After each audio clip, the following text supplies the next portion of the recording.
like, it would have been cool. It was cool taking it here. I wish he was more sharp with the attack. It was too free wheel. Like some dramatic action. I have a little bit. It's a good time. But anyway, the more sharp it's I've been underwhelmed to see what yeah. I've only seen two, but yeah, it is. So hopefully. Yeah.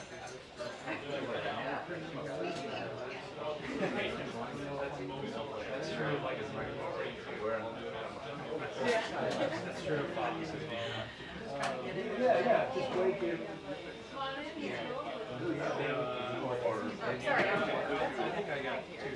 I'm sorry, you're not on the list. You're not on the list. You'll have to wait outside. No, I already did number 2. Then we have a briefing at 9 a.m. Oh, where's the bottle go? No. It's not that. I'm teasing. ¿Cómo estás? No, right? It was good. Yeah, it's similar. I'm not saying that's Why are you guys It's fine. Yeah, okay, well, you're nice. No, I love him again. After a long day. It's not a sharp attack. How you doing, man? Hey. Do me a favor, can you take one of the mugs down? We actually have Of the mug. you read our comment section. Just take the one of the, so they can be on process. Yeah, these one. Was it? Yeah. We have one of them's name is Tim. He's also like a finance business. Yeah. And then we have Nothing. No, I have a Google 3 when I work on computer science. I want to Gray Zone is very. I think these are the Thailand. So I open it in my sleep and I pop one PO and yeah, Gray Zone is and then you when I wake up when after. I love that phrase, anti-war. But I'm not good. We have a little drama here in the morning. My position was not working. He lost the technical things. I don't think he's coming back. Now, I think I'm going to do this case and watch it I'm down at this place. So they put the guy who has now yeah, I think you actually read it. no, everything worked at the end of the day. We We have beans and then we have a bit more. can happy can. After 3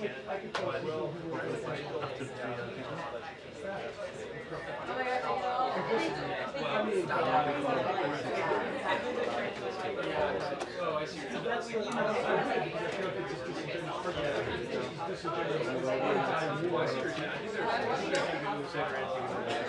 There are some people who are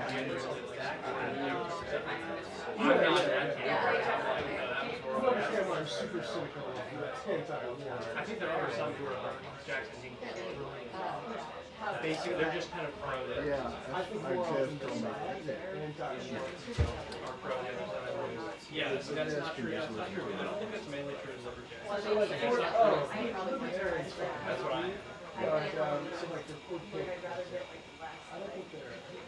Well, I think they're. Something like you know, like to wear it and stand up and watch it. And so for me, it's like I know yeah, I know. That's the one problem too.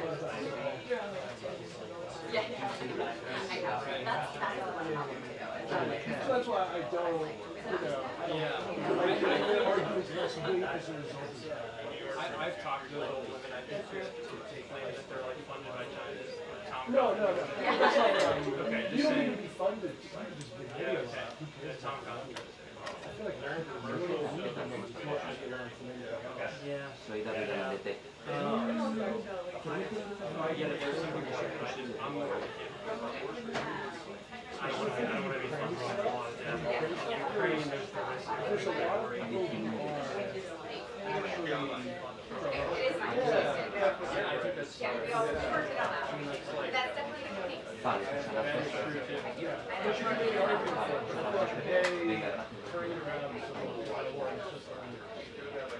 Yeah, there's both. I don't know, are you a fan of soccer?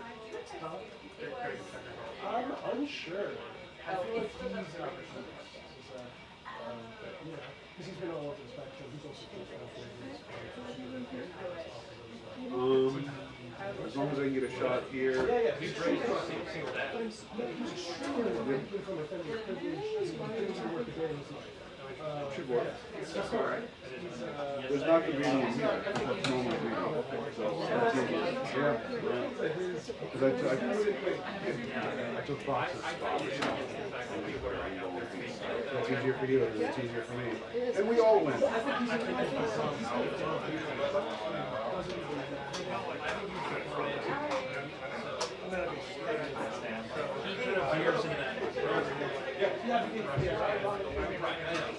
But he's apologized. Oh, good. That's good enough. That's good. When you actually do it, you go. That's pretty big. About 2 more hours. I know. Anyway, I'm down to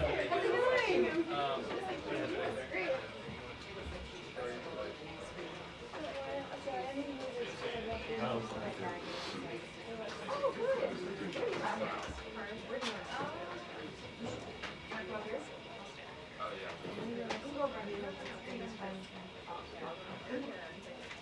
Well, no, she, I mean, it's just the order. I do like this.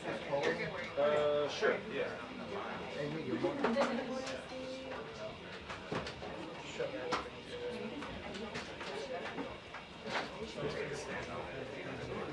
Steve?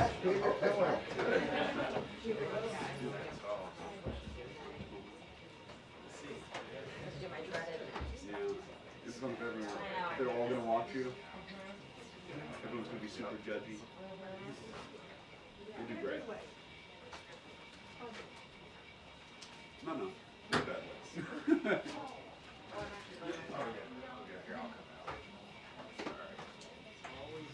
How's your weekend? It's good. Yep. Friend got married on Friday. Oh. Yeah, it's okay.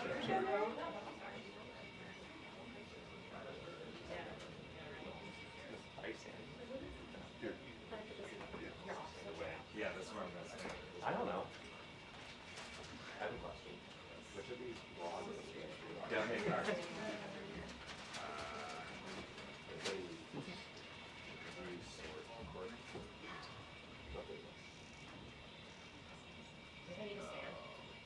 You might need to. Does she need to hop up on the box?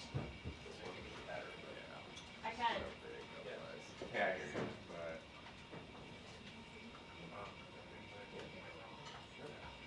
I will.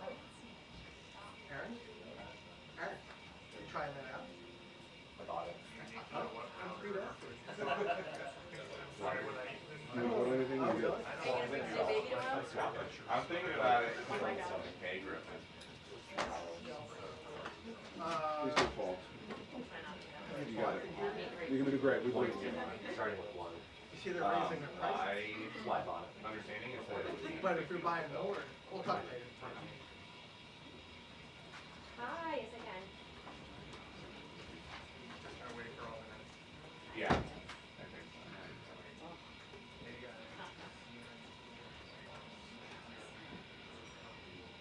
She's not going to be able to. No stop, right? I figured.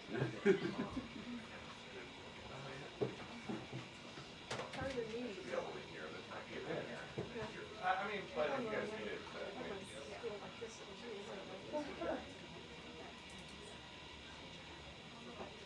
Thank you. You know who I stole it from? I'm looking at the robo cam, right? Yeah. Yeah, the one that says CNN. Yeah.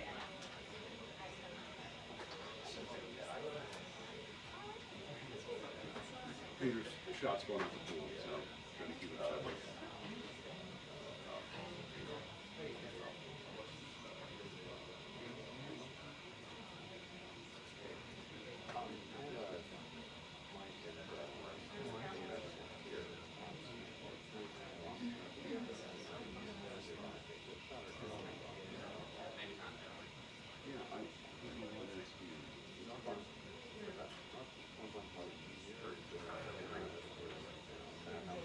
I thought you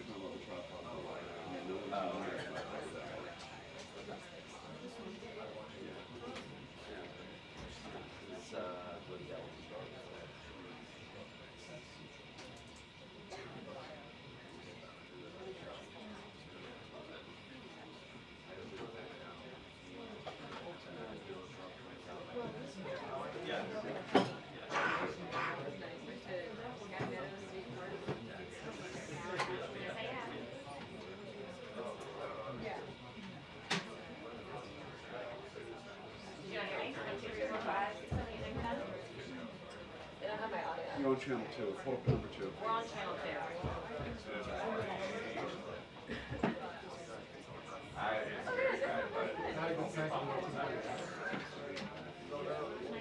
I got you now. You're not going to hear me now? Channel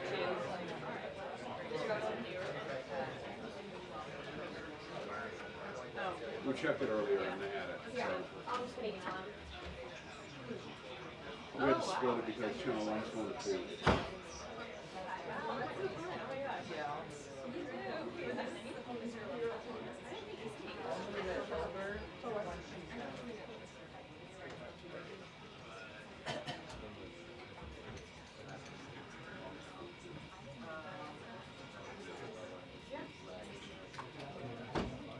I'm not on for 3 minutes. If you want to go by. No, I'm sitting here. Oh, okay.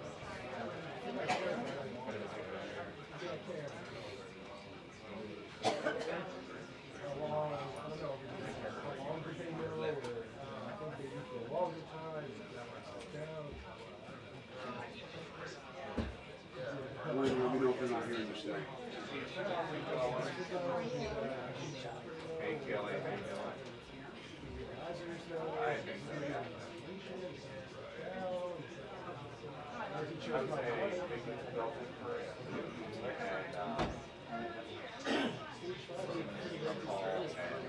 Would you give me a mic? Check.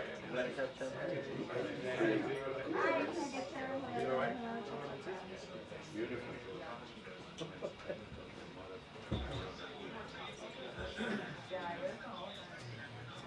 Elena, do they have you? You guys hear me? You got me on channel 2? Yeah. Okay, thank you.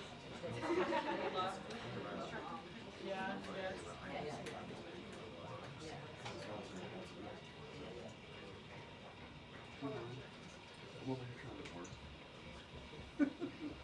I'm gonna be like a little tweak here. Oh, no, you're fine. I don't even know my camera for swinging to people. So what kind of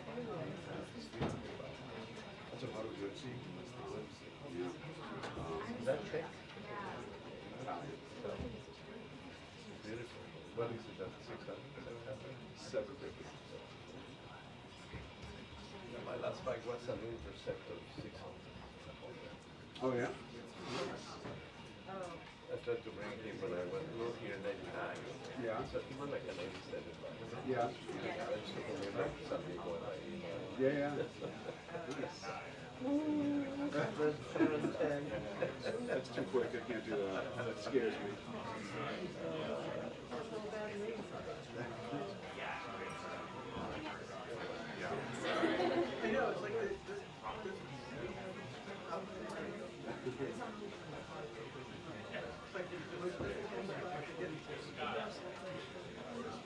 No?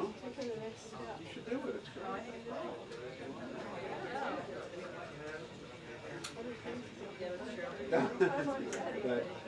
that I understand.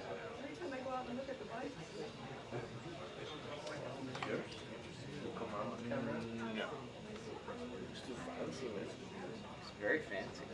Yeah, look, there's a lot of pressure, John, on this phone call with Russian President Vladimir Putin at 10 a.m. As you mentioned, also speak President Donald Trump with Ukraine's President Volodymyr Zelensky shortly thereafter. But there's no question that Trump administration officials and even the president himself have grown increasingly frustrated with Putin in recent weeks. And really, I think a key goal today with this phone call is to decide whether or not the deal is still viable. Now, we did hear the president this weekend kind of express optimism. He also said that he needed to sit down or at least have a direct conversation with the Russian president to determine what a path forward could look like. All of these calls today come after we know that one, as you mentioned, Ukraine is now accusing Russia of launching its largest drone attack on its country since the war began. It also comes after Putin did not show up to Turkey for a meeting that he actually proposed in the first place. Instead, Zelensky and Ukrainian Representative met with Russian representatives, and we also know that Zelensky met with Vice President J.D. Vance as well as Secretary of State Marco Rubio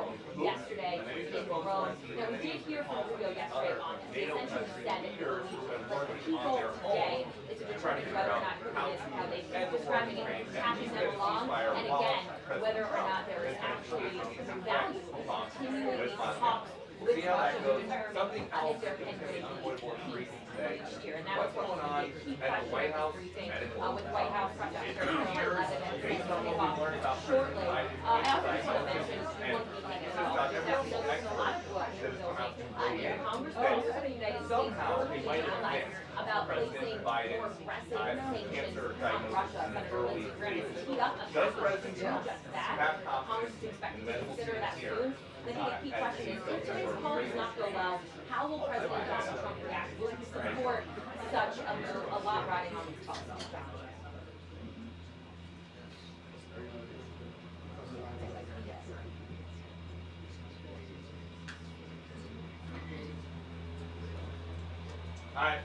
If only there was some way to ask you about this in like 1 minute. Okay. We know that he put out a Truth Social, just saying that he hopes that everything is okay, but we don't know about any phone calls. Okay, cool. Yeah, just let me know. I'll have my phone and I can pop right back up for the safe shot. Okay, thanks. Yeah.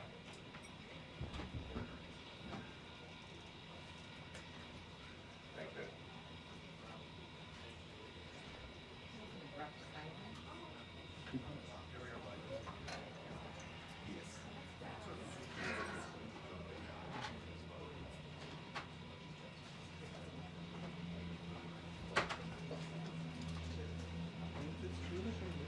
Nice working.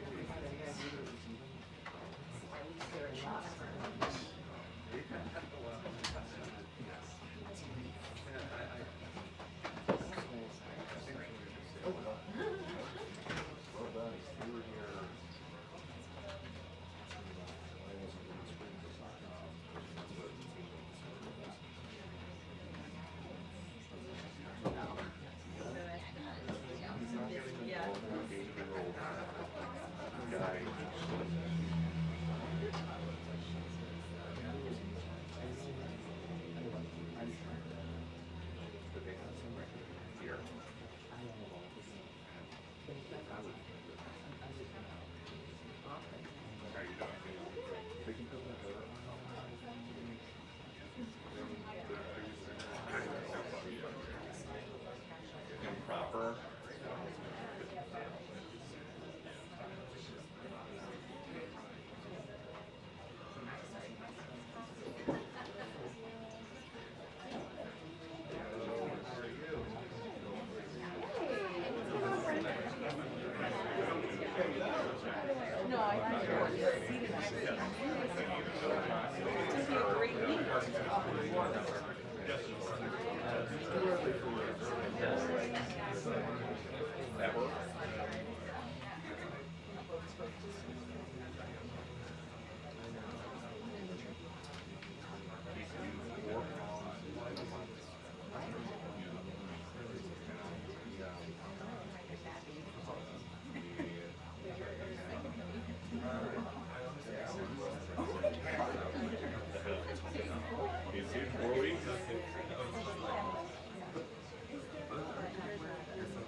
Oh yeah.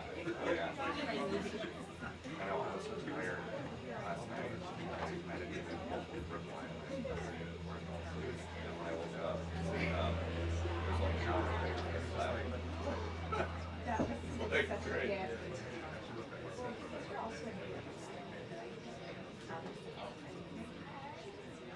Yeah.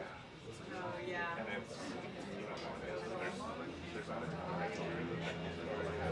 like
I'll get us through this. Just follow my lead, all right? I believe in you.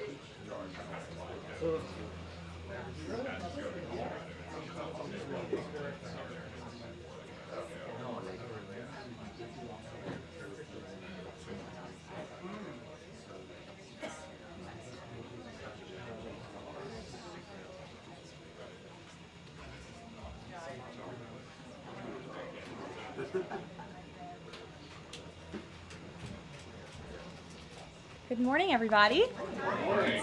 Thank you for joining us early today. We have a very busy day, so we wanted to kick off the week right this morning. After a great trip last week, it's good to see all of you back in Washington. This afternoon in the Rose Garden, President Trump, alongside First Lady Melania Trump, will sign the Take It Down Act into law. First Lady Melania Trump was instrumental in getting this important legislation passed. The Take It Down Act will protect victims of digital exploitation, hold internet platforms accountable by requiring them to remove such imagery from their platforms, and provide justice for victims by allowing prosecutors to go after those who publish non-consensual explicit images online. The First Lady met with members in the House and the Senate, survivors and their families, and advocates throughout the process to get this bill across the finish line. We are grateful for the First Lady's hard work and dedication to this issue. And moving forward, she will continue to champion the well-being of our nation's children through her Be Best agenda. I know the President looks forward to signing that bill into law later this afternoon, and we will see you all there. In other news, the One Big Beautiful Bill passed the House Budget Committee last night, bringing it one step closer to final passage. The One Big Beautiful Bill is perfectly named because it represents a once-in-a-generation opportunity to deliver on the Make America Great Again agenda responsible for President Trump's landslide victory on November 5th. The America First policies in this bill are the reason why Republicans currently have the majority in Congress right now. Passing this bill is what voters sent Republicans to Washington to accomplish. And that's why it's essential that every Republican in the House and the Senate unites behind President Trump and passes this popular and essential legislative package. This bill will be the single most pro-small business, pro-family, and pro-American worker legislation ever. This bill will give Americans the largest tax cuts in our nation's history. When Republicans pass the bill, Americans will be keeping more of their hard-earned money and taking home much bigger paychecks. The One Big Beautiful Bill will deliver some of President Trump's central campaign promises. No tax on tips for our hardworking waiters, waitresses, and service workers. No tax on overtime for our law enforcement officers, our firefighters, and all those Americans who are putting in extra hours to make ends meet. And a large tax deduction on interest payments for Americans who purchase American-made cars. Despite desperate Democrat lies, the biggest beneficiary of this tax cut will be working-class Americans and their families. Americans earning between $30,000 and $80,000 per year will pay about 15% less in taxes after this legislation is passed. And according to a brand new paper from the White House Council of Economic Advisors, the average family with 2 children's take-home pay will be up to $13,000 higher because of the increase in wages and reductions in tax obligations. The CEA study also said that the average overtime worker receives a tax cut of roughly $2,000. Again, this is great news for our nurses, our police officers, and all those who work overtime to make ends meet across our country. Put simply, President Trump's One Big Beautiful Bill will be a boon for working-class America. This One Big Beautiful Bill is also pro-family. It will increase the child tax credit to $2,500 per child, establish optional savings account for newborn babies with a $1,000 credit added, and strengthen paid family leave. This bill also delivers historic tax relief to America's seniors by allowing middle and low-income Social Security recipients to deduct an additional $4,000 in payments from their taxable income.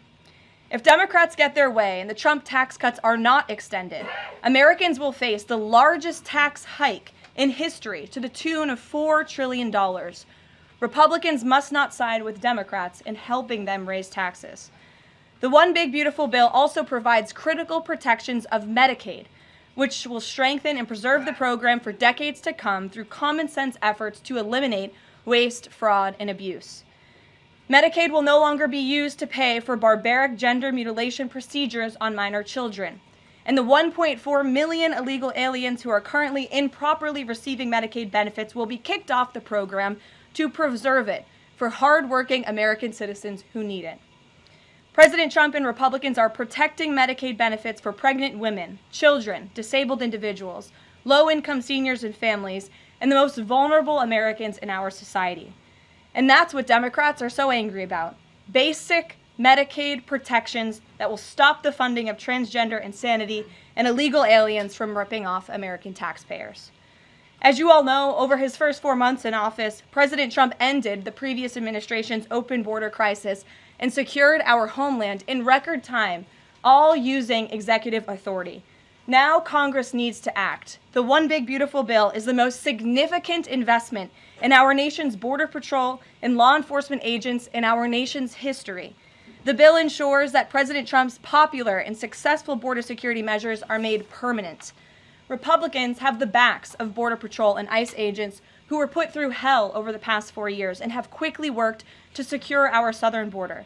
And that's why this bill gives them more resources to do their jobs, including a $10,000 much-needed bonus to ICE agents and Border Patrol agents over the next 4 years. To provide those brave agents with desperately needed reinforcements on the ground, the bill allows for the hiring of thousands of new ICE personnel, customs officers, and Border Patrol agents. These significant hirings will empower President Trump to continue delivering on his promise to carry out the largest mass deportation in the history of our country.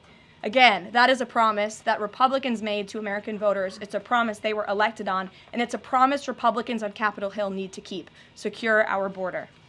To supplement those efforts, the bill's funds will fund the completion of President Trump's signature border wall.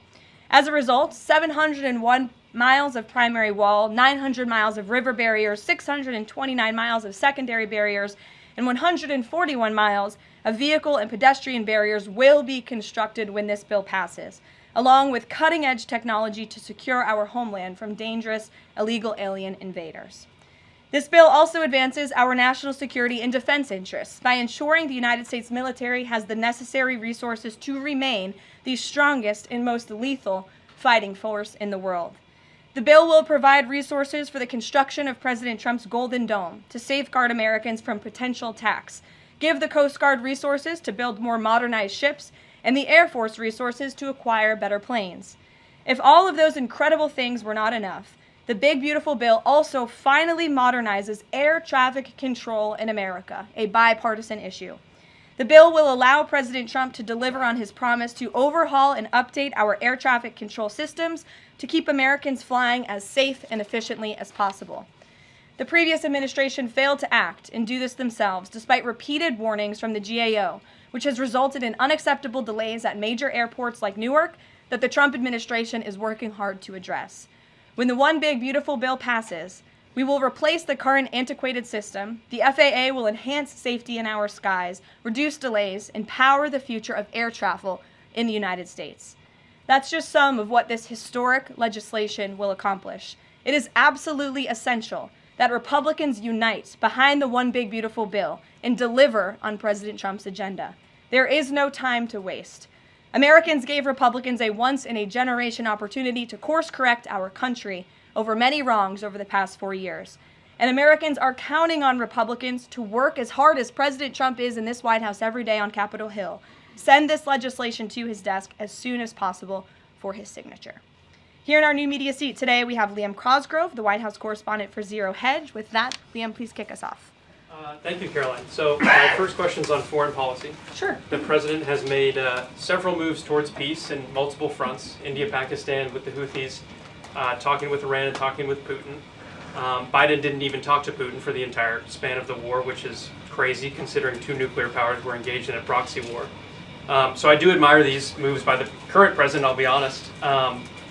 However, as of today, we are still funding both Israel's and Ukraine's wars. So can Americans expect to finally be done financing foreign wars at some point? Do you consider that one of the president's goals? Well, I think I can summarize the president's foreign policy agenda with two words: America first. And that means putting the American people and the American taxpayer first. And that's why the president is moving as quickly as he possibly can and working overtime to end these conflicts in both Israel and in Gaza, and also the Russia-Ukraine war. As you all know, the president will be speaking with Putin at 10 o'clock. He plans to call President Zelensky when that call concludes. I spoke to the president about that call at 10 o'clock. I don't want to get ahead of those very important conversations, but of course you will hear directly from the president or me after those calls conclude today, so you can expect that.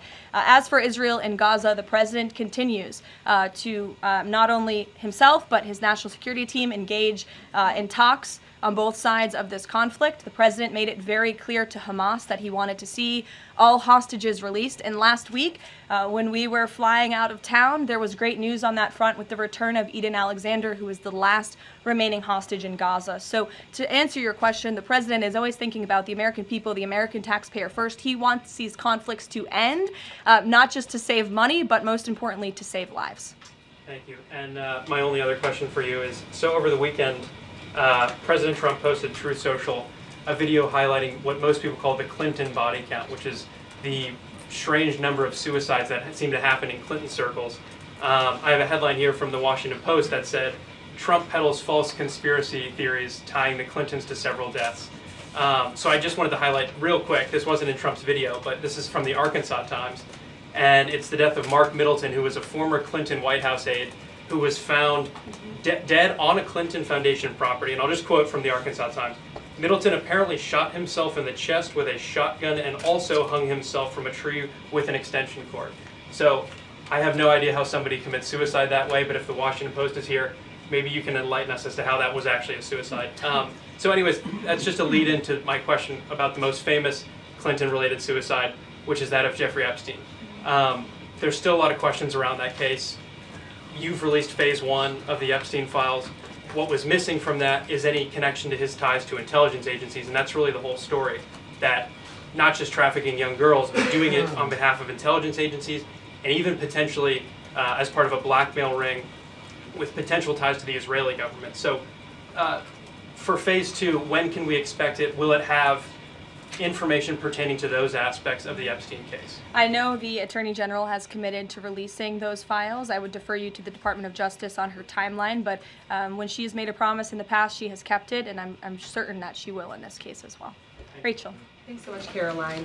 The president set a 2-week deadline for Ukraine and Russia to negotiate a deal. That time is now up. Does the president intend to set a new deadline on this call with President Putin? And how much longer is he willing to give these talks? Yeah, I don't want to get ahead of the specifics of the conversation the president will be having with President Putin in less than an hour this morning. But he has made clear throughout the entirety of this conflict, since he inherited it from Joe Biden. Don't forget, this is a war that began because of the previous administration's incompetence and weakness, and President Trump is working very hard to fix it. He has made it clear to both sides that he wants to see a peaceful resolution and a ceasefire as soon as possible. But as for specifics on a timeline, I won't get ahead of the president. And just on the goals for this call in particular, is the goal to get Putin to agree to a ceasefire? Is the goal to lead to some sort of in-person negotiations with Putin and the president? Well, I think, again, we'll see how the call goes, and the president has made it clear his goal is to see a ceasefire and to see this conflict come to an end. And he's grown weary and frustrated with both sides of the conflict. The president and his team have put an enormous amount of effort in solving this very complicated war that, again, began because of the last administration's weakness. Does he still want to meet Putin personally? I think the president would certainly be open to that, but let's see how this call goes today. What's the status of the secondary sanctions package? The president's been talking about that. You haven't imposed them yet, but is that still on the table? I think everything's on the table, yes, and again, I won't get ahead of the president in any commitments or decisions, but certainly it's something he's been looking at and discussing. Elaine. Hi, Ken. I want to ask you about the House budget bill. So does the president agree with Republicans behind this bill that Medicaid work requirements should be implemented as soon as 2026? So the president wants to preserve and protect Medicaid for Americans who this program was intended for, the most vulnerable in our society: pregnant women, low-income families, seniors, those who truly need these benefits. And it should be going to people who physically cannot work. We want to see able-bodied Americans at least working 20 hours per week, whether that's part-time or full-time, whether that's even looking for work or volunteering for 20 hours a week if they are receiving Medicaid. These are common sense provisions. These are common sense changes that were actually introduced by former Democrat President Clinton. They've been supported by every Democrat president since, including the previous president, Joe Biden. But again, these are common sense reforms to ensure that those that this program was intended for receive those benefits. And then just a quick follow-up. Is the president okay with this bill adding to the deficit? This bill does not add to the deficit. In fact, according to the Council of Economic Advisors, this bill will save $1.6 trillion. And the president absolutely understands and hears the concerns of fiscal conservatives and of Americans who want to get our fiscal house in order. That's what the intention of this bill is. There's $1.6 trillion worth of savings in this bill. That's the largest savings for any legislation that has ever passed Capitol Hill in our nation's history. The next bill that even comes close was $800 billion. That's less than half of the savings that we see in the One Big Beautiful Bill. And so the goal of this bill is to produce economic growth, to cut taxes, and to get our fiscal house in order. And this is the right step in the right direction towards doing that. Thanks. Edward. Yes, thanks. And then I'll go to you. Thanks, You're guys. welcome. I want to get the president's reaction to Moody's downgrading the credit rating of the United States. Sure. Well, look, the president talked about this over the weekend. The Secretary of Treasury also talked about it. When you look at the world has confidence in the United States of America and our economy once again. The president just last week secured trillions of dollars in investments from countries in the Middle East. We have seen trillions of dollars of investments flowing into our economy since the president took office. That is because America or people around the world have confidence in the United States of America. And if you also just look at the raw economic data that we're seeing, last week when we were out of town, inflation dropped once again. Oil prices are dropping, gas prices are dropping. The president has added nearly 500,000 jobs to the American economy already. So there's a lot of optimism in this economy, and the president disagrees with that assessment. And I want to ask you one more thing, if I could. On your Middle East trip, the United Arab Emirates is getting some of the most advanced AI chips, and there's agreements there. The UAE is the newest member of BRICS. Is there a concern from the president that those chips and the technology will pass through to China, India, Russia, and Iran? Part of going to the Middle East was to ensure that the United States, that this part of the region, our Gulf partners, know that the United States of America is there for them again, and that they should be investing in the United States, not in China. And these AI agreements, particularly the one the Secretary of Commerce signed in the UAE, has security guarantees to ensure that China is not getting the advantage, but the United States is getting the advantage when it comes to AI, and that the UAE and the U.S. are working hand in hand together to invest in this space. So read the agreements, there are security guarantees, and this was a great trip for the country, no doubt. Go ahead. Thanks, Caroline. Prime Minister Netanyahu of Israel has said today that Israel will take control of all of Gaza. Is that a goal that President Trump is comfortable with, or that he supports? I'll have to talk to the president about those comments as they just came, I believe, from the prime minister this morning, and I'll let him speak on that. The president has made it very clear he wants to see this conflict in the region end. He wants all hostages to be released. He was pleased that Eden Alexander was returned home safely to his loving family. The president spoke with Eden directly while we were traveling to the Middle East last week. As for the prime minister's comments, I'll let the president himself respond to those. Sure. Two questions. One, how involved does the president intend to be directly in talking to House members about the bill over the next couple of weeks, or the next week? Sure. Well, over the weekend, the president was in direct conversation and communication with the Speaker of the House. He's been very involved. He always is. He's willing to pick up the phone when he is asked to. So he'll continue to be very engaged in this process with both House members and his friends on the Senate side as well. And on former President Biden's cancer diagnosis, the president put out a very nice message on Truth Social. Has he talked to President Biden directly? Does he intend to call? What does he intend to say directly? Not to my knowledge. I don't believe they have spoken, but I'm sure the president would be open to doing that. I spoke to him last night about the former president's cancer diagnosis, and the statement that he put out was the initial reaction he had with me on the phone as well. Peter. Follow up on former President Biden. White House doctors may have missed the early stages of his prostate cancer. So, is President Trump worried about the quality of care that presidents get here? Not as far as President Trump is concerned. The White House physician we have here is phenomenal, and the team of physicians that take care of the president, particularly at Walter Reed Medical Center, are great. The president had his physical recently, as you know. He had perfect results. He's in very good shape. I think those of you who traveled to the Middle East with us last week can attest to the president's endurance. And by the way, I will add, we returned home from a very long and tiring trip last week, and on Saturday, where was the president? In the Oval Office working all day. He doesn't stop, he doesn't quit, he's in great health, and he trusts his physicians. Two more things. Putin ghosted everybody at these peace talks last week. As President Trump phones him today to try to figure out an end to the Ukraine war, does he think that Putin is the good guy or the bad guy? I'll let the president speak on that conversation later. He's made his feelings about both sides of this war quite clear throughout it. He wants to see it end. And Annie, the last one, what does President Trump mean when he says that Taylor Swift is no longer hot? Look, he is speaking about Taylor Swift's political views and how perhaps it has impacted the support of the American public for her work, and I will leave it at that. Annie, go ahead. Thanks so much, Caroline. I'm just going back one more time to the White House Medical Office, because there seems to be some question about this with regard to President Biden's screening. Can you say whether or not President Trump is screened for prostate cancer as part of his physical? To the best of my understanding, he is, but we can certainly check in with the White House physician and go back and look at that physical report. And then just one other question.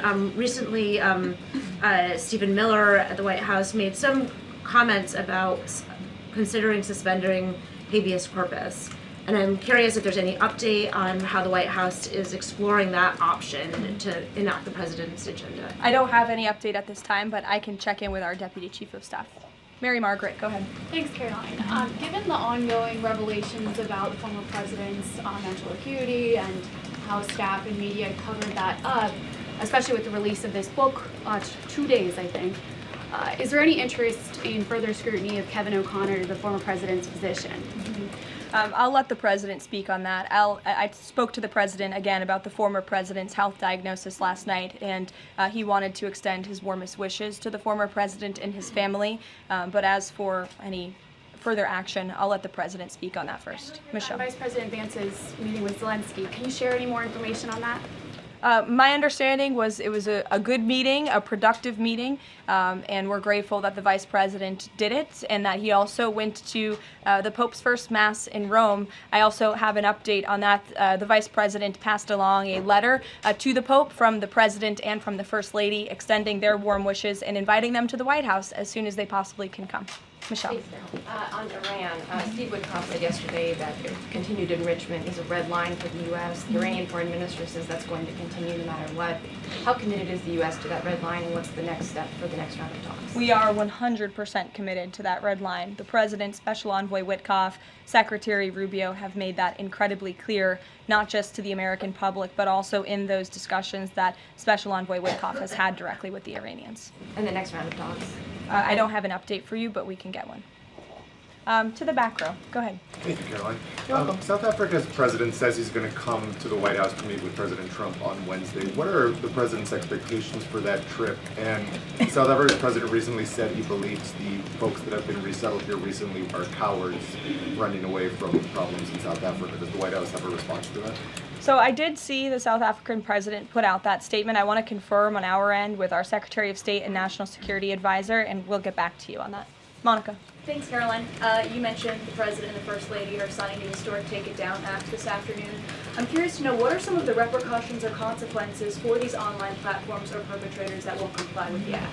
Well, what this bill does, it takes the initial step to ensure that prosecutors are able to take down, that's why it's called the Take It Down Act, platforms that are allowing this sexually explicit content on their platform. So it gives them more leeway to go after them as they see fit. But as for specific repercussions, I would defer you to the Department of Justice of how they plan to implement this bill once it is signed later today.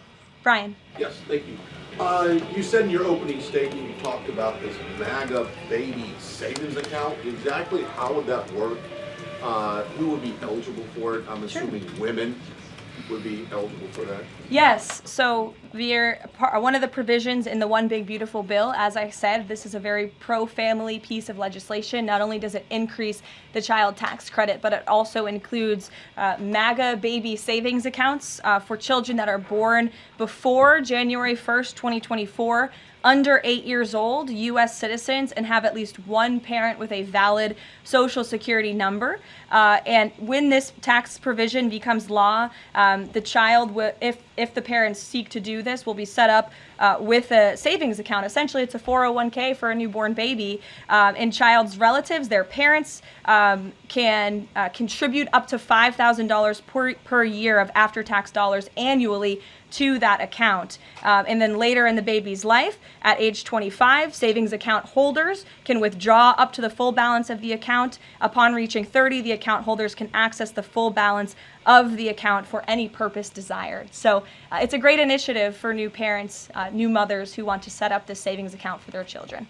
Ouija. Thank you, Caroline. President Trump and his top economic aides have repeatedly said that Americans will not pay the cost of tariffs. In fact, last week, Lutnick said people have to drop the, quote, silly arguments that consumers would pay the cost. But over the weekend, as you know, the president posted that Walmart should eat the tariffs and not charge the value customer anything. I'll be watching, and so will your customers. So does he acknowledge that if companies don't absorb the full cost, Americans will have to pay? Well, first of all, the CEO of Walmart made those comments about the tariffs on an earnings call where CEOs, I believe, are legally obligated to give the most dire warnings and forecasts to their investors and stakeholders. The reality is the president has always maintained, Chinese producers will be absorbing the cost of these tariffs. And that is why China was so quick to hustle to the negotiating table with the United States of America. They need our markets, they need our consumers, and I would again point you to the inflation report that came out last week showing that inflation is declining in large part because energy prices are dropping across the board in this country because of the president's robust energy agenda that he has taken since January 20th. So the president is committed to ensuring that prices remain low for American consumers, and he maintains the position that foreign countries will absorb these tariffs. What does he mean by "I'll be watching" to Walmart? He'll be watching, seeing what they're doing. Jennifer. On the gift plane from Qatar, 3 things. Is there a timeline for the U.S. receiving that plane? Do you know how long it will take to retrofit the plane to presidential standards? And thirdly, has the intelligence community, security folks, have they weighed in on whether that plane can actually be secured to presidential standards?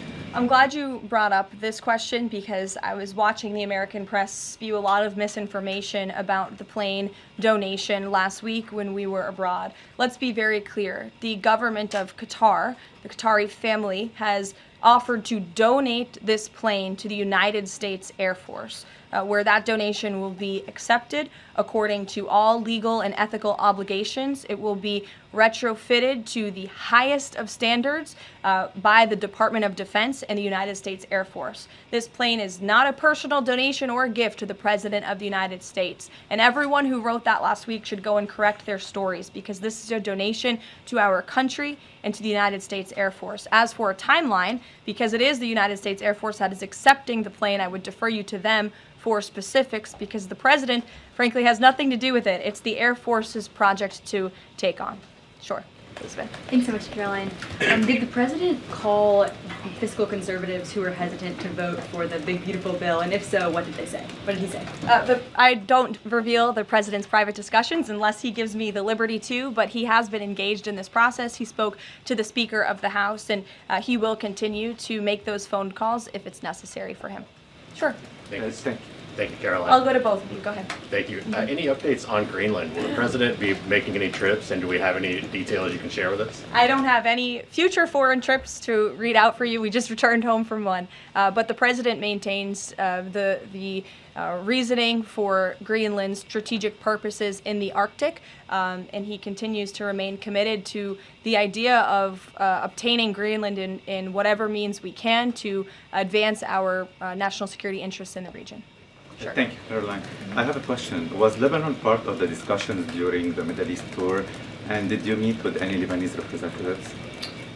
To my knowledge, the president did not meet with any representatives from Lebanon, although he did talk about the election that they recently had there and how he hopes that Lebanon can come to a more peaceful place in their country and that we drive out Hezbollah, Iranian-backed Hezbollah proxies in Lebanon to ensure peace and prosperity in that country and also for the greater Middle Eastern region. And I would just add to that before I wrap up, because the president's call will begin in a few minutes. The president's historic tour to the Middle East last week truly reset our foreign policy agenda in that region. I think actually, in fact, the Washington Post had a headline, President Trump remakes U.S. foreign policy in the Middle East. And that's absolutely true. He took a courageous and bold step to lift sanctions on Syria. He strengthened our ties with our Gulf partners, and he put Iran into a very difficult position because the United States of America is back. And I will summarize the president's trip with an anecdote that I heard directly from a member of one of the foreign delegations. I asked him how hopeful their country was when they learned President Trump won the election. And he told me when President Trump won the election, it was like the lights turned on in a dark room. For the past 4 years to the rest of the world, America was dark. We were unresponsive. We did not pick up the phone. We did not return calls. All of that has changed under the leadership of this president. And I think the world saw that last week with this historic and wildly successful trip. And the work continues. The president will be speaking to President Putin at 10 a.m. and we'll have a readout for you after that call. And we'll see you in the Rose Garden at 3 o'clock. Thanks, guys. Thanks, Caroline. Thank you, Caroline.